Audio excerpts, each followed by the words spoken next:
Hi, and welcome to another LRCC Soundbite. I've got to ask, did you have pancakes last Tuesday?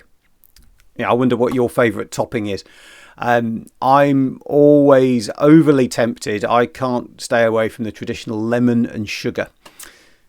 Now, it might have been well known as Pancake Day, but in the church it happens because the following day marks the beginning of a special time of prayer and reflection, a time we call Lent.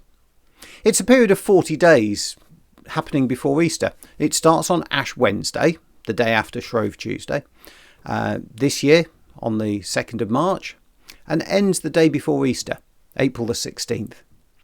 Now, before you send me a message to tell me that I can't count, because I know that's 46 days, it's because we don't count Sundays in the 40. There's a mirror of a period in Jesus' life, this time of 40 days of reflection.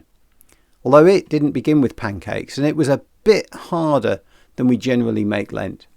It began with Jesus, filled with power from God, and he headed off out of civilization and spent 40 days in the desert, and he didn't eat anything. And to top it off, he was tested by the devil throughout.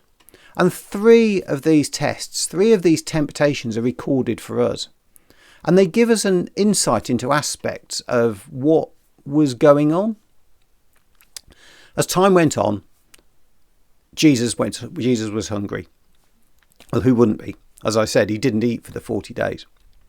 The devil said to Jesus, "If you are God's son, turn these stones here on the floor into bread." Easy. Jesus, though, said no. He quoted back from the ancient writings of the prophets. He said to the devil, "No one can only live on food." So the devil tried again. He took Jesus to a place where he could see the whole world, and the devil offered to give Jesus everything if Jesus would simply worship him.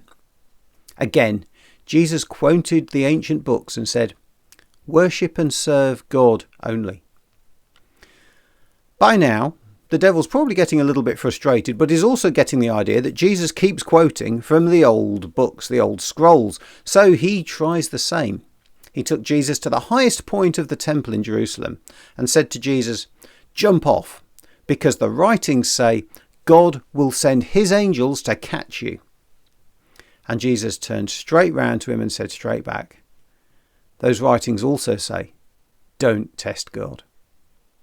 In many other ways, the devil also tried to tempt Jesus to do something wrong and failed every time, and eventually left him alone. There are three things that we're reminded of in this story. The first is that physical things are not enough to sustain us forever. We need God. We need to be fed inside in our spirit as well as our body. Second, don't put anyone or anything above God. It's not worth it. Whatever people may say, or things you might think about how things can bring you fame, fortune and happiness, it never will. Don't put anything above God. And third, on the day when God asks you to take a step of faith for him, then yes, his angels will catch you. But don't try to do it on your own or just to try it out, because that time you'll be on your own and you'll come crashing down. We're all tempted to do things we know we shouldn't all the time. Sometimes we're strong and resist. Other times we fail. But God is always there to pick us up and to forgive us and to continue to help us. Maybe if you get a few minutes this week, why not reflect on something you can try and change for the better, and then ask God to help you. God bless you. I hope you have a good week, and I'll see you next time.